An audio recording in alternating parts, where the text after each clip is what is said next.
The moment you start being very clear about what it is that you want to do, the ones who are on board will be super excited. And most of the ones who are not on board tend to naturally look for other opportunities. But yeah, I think communicating and being very clear what the path ahead looks like is probably the most important thing. Hi, I am Sophie Vaux, and this is the Rise and Play podcast. In the show, I sit down with influential thought leaders of the gaming industry to deconstruct how they create the best team and company cultures in order to create the best games.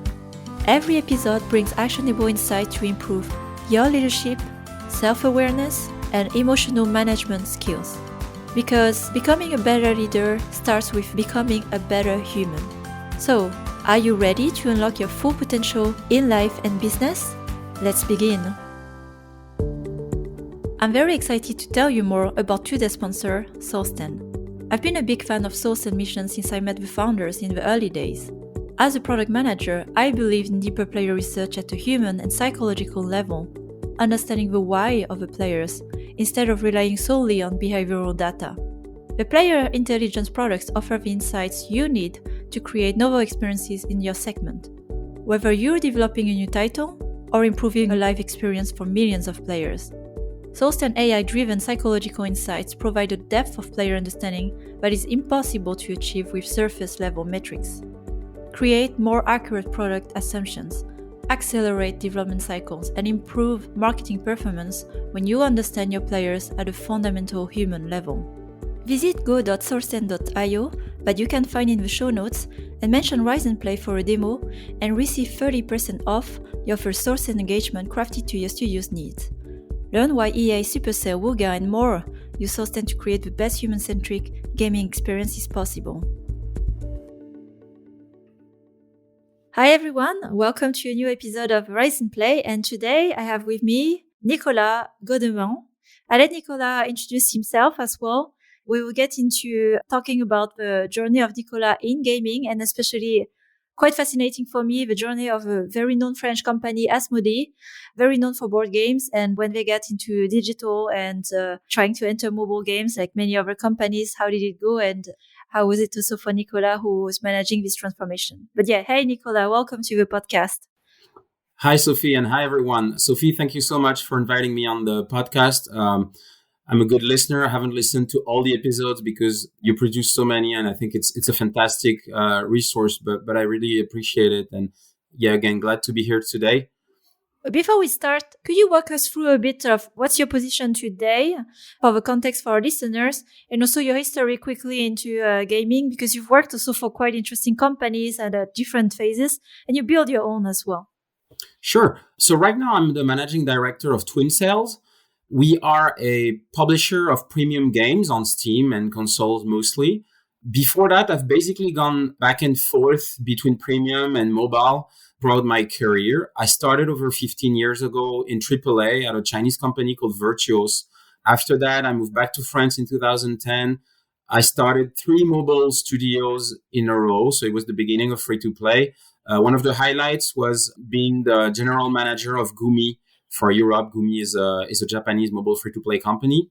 And then I've been with Asmodee Digital for 5 years now. I originally joined as COO. And then last summer, we rebranded into Twin Sales, and I'm now managing director.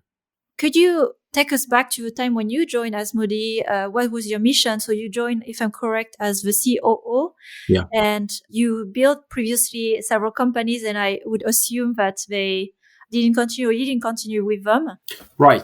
So the last company I founded, after a few years, after I think 3 or 4 years, things became a little boring. Like things were going all right. We were, I guess, profitable, but we weren't huge. We were maybe 5 people, but we just got bored a little bit. We didn't have the capital to really expand the company in a way we wanted. We didn't feel like we had the opportunity to raise all that capital.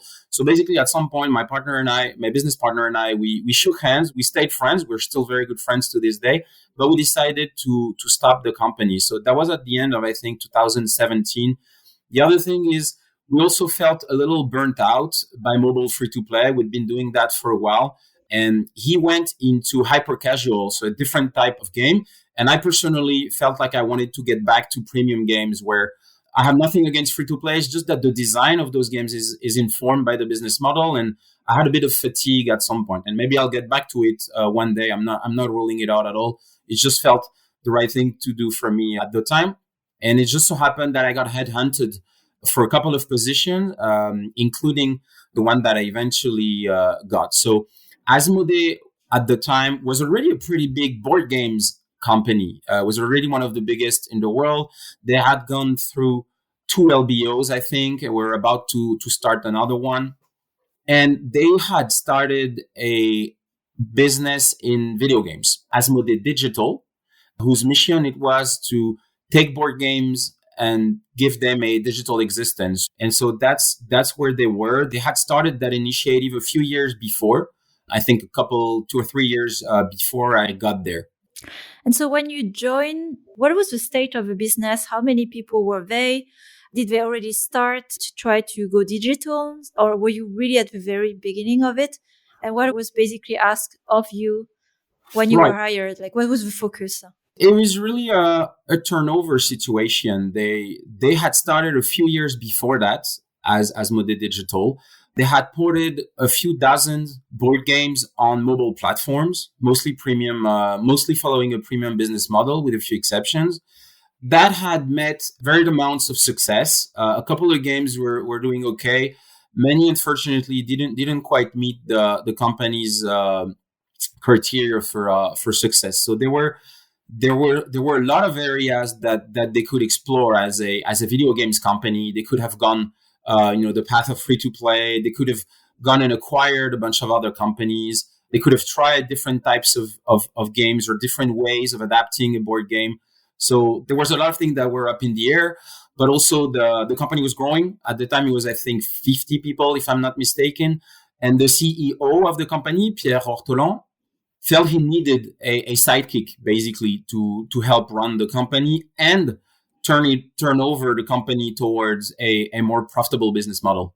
All right. So this is a very interesting phase because you join to also translate or signal a change, and there are many things that you can address at once. Can you remember how you started to, with that in mind, okay, we need to take a shift, maybe on a financial level, human level, strategic level, corporate level? How did you begin? Yeah, it's funny. Because the company was already there, we did things in almost the opposite order from what you do if you were starting a new company. So when you start a new company, you probably start with a vision, and then you move on to the team that informs your product strategy, and you figure out what kind of finance model, what kind of money do you need to execute that, right? But I found that things were really different with an existing company. So for me, the number one challenge was finance. Basically, the company was bleeding money at the time. Asmodee was doing very well, but Asmodee Digital, the much smaller video games publisher, was bleeding money, and that didn't sit right with me at all. The first thing I did was really take a hard look at the finance of the company, and basically figure out what was wrong and what we needed to do. So that in turn informed the product strategy. What became very apparent is that our product strategy wasn't right. Board games are fantastic objects of play, but they are maybe slightly more niche than video games. So when you port a board game, especially if you do it on a budget, you're only going to reach a subset of the audience. So it becomes even harder to break even on your product development and marketing costs. The other thing is we were making premium games on mobile, which, as I think all of your listeners know, is one of the hardest markets to be in, right? So at that time, I was kind of like, okay, either we do, free to play on mobile, or we do premium on maybe Steam and console. I recognized at the time that the team was mostly a premium team, the types of people that were in the employ of Asmodee Digital at the time, and they were great people. They were mostly geared toward premium. So we decided to go this way. So we adapted the product strategy. We also adapted the team. There's a lot of people who were on board because we were making digital board games, and that's great. But from the moment we started pivoting the company towards different types of experiences, then I started seeing a bit of a mismatch sometime, and some people eventually left, or some had to let go, unfortunately. But basically working on the team, defining what was the right team size and also composition, that we needed to execute on that new product strategy was basically one of the big priorities as well at the time. Thanks for sharing. How was the experience for you? And here I'm not asking to go in detail, of course, because it's difficult conversation that happen in those moments. And maybe like looking back, maybe mistakes, things that you would have done differently, or things that you are really confident that that was the right way to go to move forward. Yeah, I think one of the big learnings was it took us a while to let go of digital board games. Again, there's nothing wrong about digital board games. In fact, one of our most successful games right now, Gloomhaven, is a digital board game. And there's lots of companies having success with it, but it just didn't really work for us.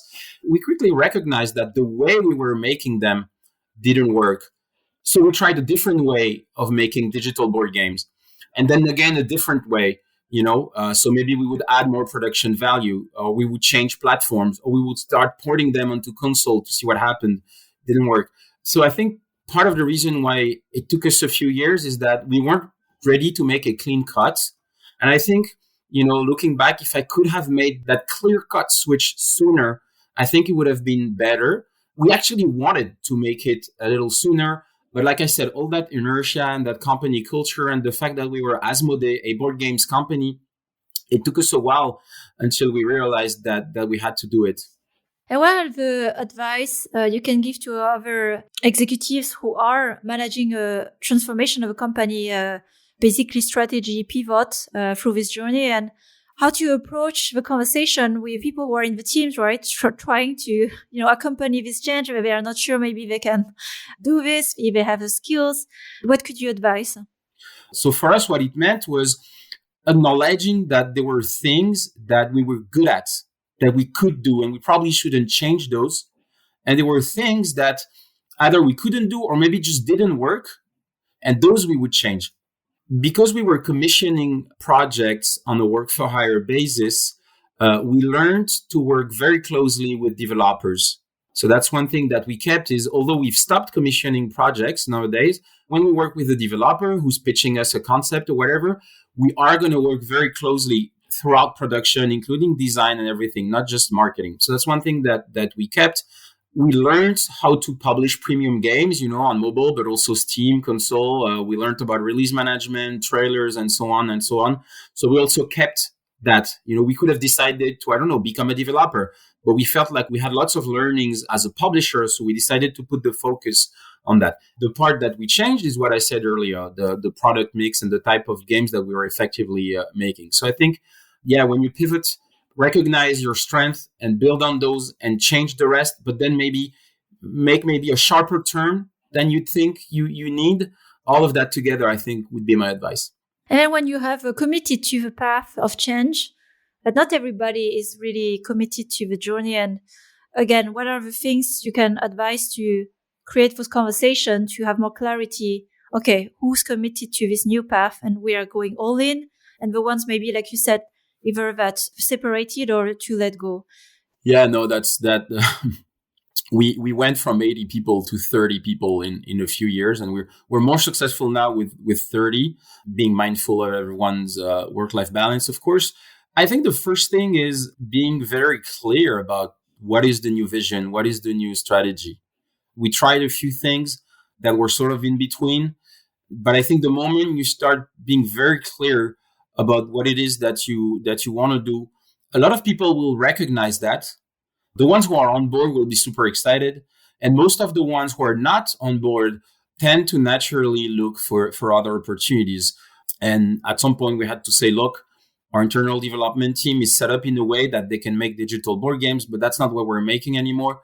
So I think if you want, some excitement in what you do on a daily basis, you should consider maybe looking elsewhere. At least that's what people understood. And so a lot ended up leaving naturally. And of course, we tried to make that as easy as we could.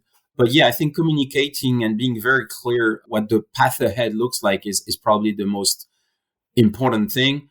So then comes my question, because at first you started very logically.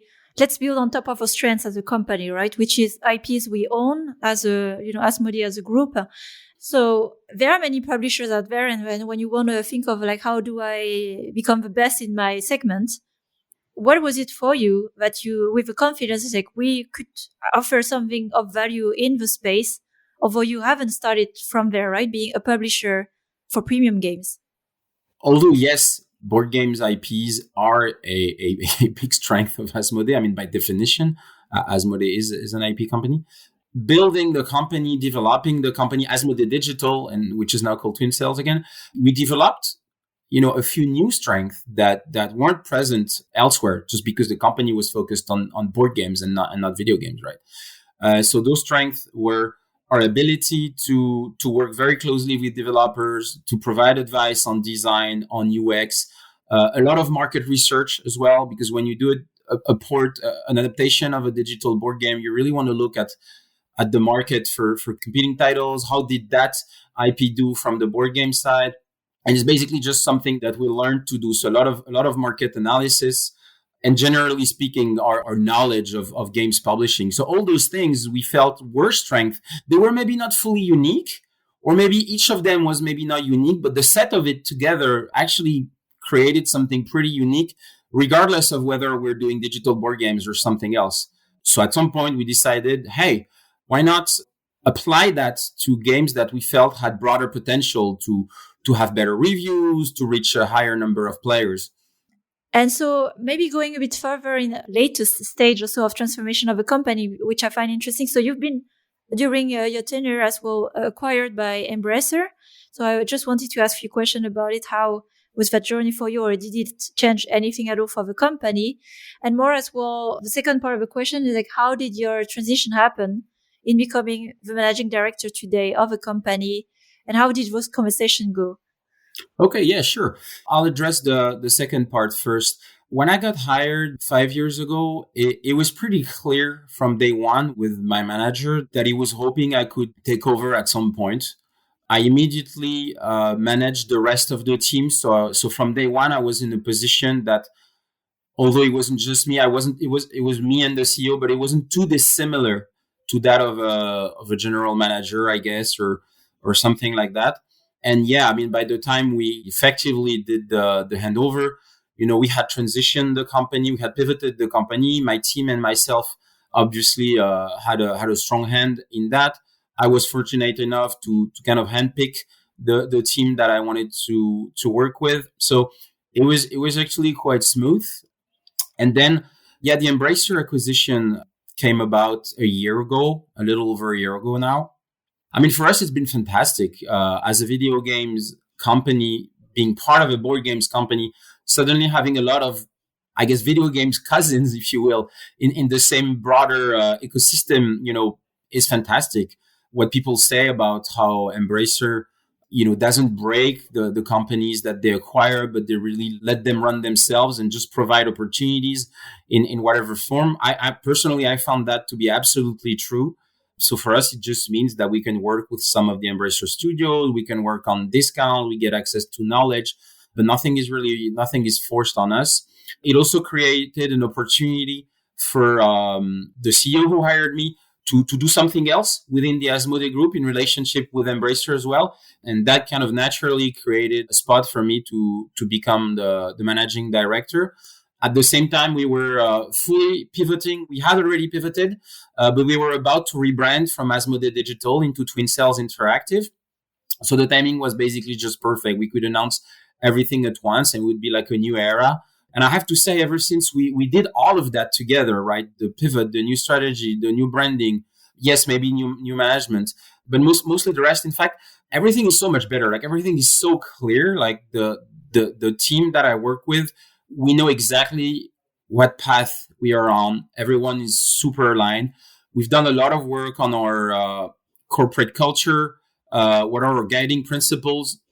And now we have an identity to match it as well. And we have a portfolio of games that we like and that we can support. So I have to say, when you pull something like that off, I don't think we've absolutely made it. We've still got a few challenges ahead of ourselves, but I think it's going well so far. When you manage to do that, it's fantastic. Like it's absolutely one of the most rewarding experiences in my career ever. I would say strategic and a good timing. I don't know how intentional it was, is the whole rebranding of a company, because mentally, if you think psychologically, it's a switch mental, like Yeah. It's not the same company. It's not the same management. It's like maybe a mental switch to let go of the past and coming with a fresh mindset, joining a new company. So how deliberate was that for you? And how even deliberate was that in choosing the name, which is also what I'm curious about. How did you come up with the name? Okay. You're 1,000% right. The rebranding, I call it a tool in the sense that suddenly I have a way of talking about who we are and identifying, and everything is so much clearer. So the strategy that we have now, right, the product strategy that we have now actually changed way before the rebranding. We put that in motion, I think, maybe 18 months before we actually rebranded. So by the time we decided to rebrand, we already had a couple of successful original IP games live under the old name, under Asmodee Digital, doesn't matter. We had already pivoted everything else, the partners that we work with, the way we introduce ourselves, some of the team, yes, everything that was basically already done or in the motion. And so changing name wasn't really day one for us. It wasn't a new dawn. It was really a way to express a change that was already ongoing, that had already been ongoing for a while. We wanted a name that said something about who we are. We started from that. We started from what do we want to say? The one thing that we wanted to say is that we are a great partner for development studios. Like our number one target with the rebrand was the development studios who are crazy enough or nice enough to trust us to help publish their baby game, right? So you really wanted to speak to those people. And so we looked for a name that conveyed something like that, right? That sense of going on an adventure together, that sense of being on a mission, that sense of togetherness. That was like, I actually have a PowerPoint document that I did, that my team did with me, and that says all those things before we have a single name, right? So we started from there. And then we run like a cross-company exercise, like a cross-company brainstorm. We had people suggest names, and then we had people vote, and then we shortlisted to something like 10 names, and then we voted again. And then ultimately we landed on Twin Cells after a few iterations. One thing that we didn't touch upon so much, but I really want to emphasize there, like it all came from the team, basically. Like for me, when I got there a few years ago, I very quickly got fortunate enough to identify some people that I felt really knew what we had to do, and they convinced me, not the other way around. And so then everything went way more smoothly because suddenly the things we were trying, the new product strategy, the way we market the game, I didn't invent any of this. I didn't come up with any of this. Like, I'm not that clever. So having a team that really knew what they wanted and knew how to do it, then I was just there to support, to make it happen, to help think about it. But the fact that it came from the team, I think is super important. And for us, it's basically true everywhere. Like the product strategy that I described came from the team. But then when we worked on the new name, like I said, it was a brainstorm, and eventually it came from the team. Even when we worked on our company culture or guiding principles, because we already had a culture, right? Any company has a culture, maybe not the right one, I don't know, but you have one. So we started from who we are right now, not who we want to be, but who are we? And we started from there. So it also came from the team and the people. And I think in a situation of transition, of pivot, of turnover, whatever you call it, being able to rely on fantastic people and providing them the tools to accomplish what they want to accomplish, I think there's fantastic energy in that. All right. As we're reaching the end of the conversation today, I wanted to just spend a few minutes as well, because I'm interested in this area, and I know you've been involved also quite a lot there. Angel investment in other game company. I know you are also running. I don't know if you are leading ever an SNJV, Gaming Angel Network for French. Could you tell a few words about it and how it works? If some people want to join, what are the conditions? Sure. I mean, I do a couple of things on the side. I decided that I wanted to learn about investing. So I invested in a couple of companies, but I really don't consider myself fully accomplished. I'm really just learning and starting. and hopefully not making too many mistakes, or at least they're not apparent yet. But unfortunately, maybe there will be. We'll see. But yeah, I do a couple of side things. Another thing that I do is I'm basically a board member on the French National Video Game Association, the equivalent to Taiga in the UK or Game in Germany, and so on. And so we recognized at some point that there were a lot of people like me who wanted to invest in companies, and there were a lot of people like me before that who wanted to raise money for their company but couldn't, right? So with a couple of colleagues from SNJV, we decided to bridge that gap in France specifically. And so we created French Gaming Angels, which is basically a network. So it's not a syndicate, it's not anything like that. It's just a network that puts in touch, project leaders with angel investors. I'm also part of it, although I'm not very active, but I think it's great as a start as well to do the matchmaking, where if you don't have a network, especially when you try to build a company, raise funds, actually comes down to that. And this is a great way to help already connecting founders and potential investors. And thanks for supporting the initiative, Sophie. Yeah.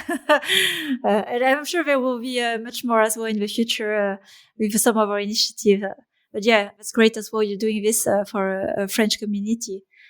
And my last question to finish the conversation today, and so many good learnings. Thanks a lot for sharing. It's also a good reflection point for me. What is it you are excited about for the future of a company or you're working on at the moment, your future challenges? I mean, I think it's just the beginning. I see the potential to do far more, to reach way more players, to have, I don't know, Metacritic scores that are way higher, to have marketing campaigns that are, fantastically creative. I just really see with the team that I have and the strategy that we have and where we're going, you really feel like by just, sticking around and being a little cautious at times, of course, fantastic things are going to happen. It's hard to put it into words. There's lots of games that we're working on that I'm excited about, of course, and I could go on and on about them. But really, the broader picture of all the opportunities that are ahead of us, to me, is fantastic. Sounds really exciting. And I will follow as well the progress of your company from far. It's like I didn't know so much about the story, but it makes me even more curious to check it out later. Sure. Well, thanks, Nicolas, for joining. Lots of learning. I'll do the summary at the end in the show notes.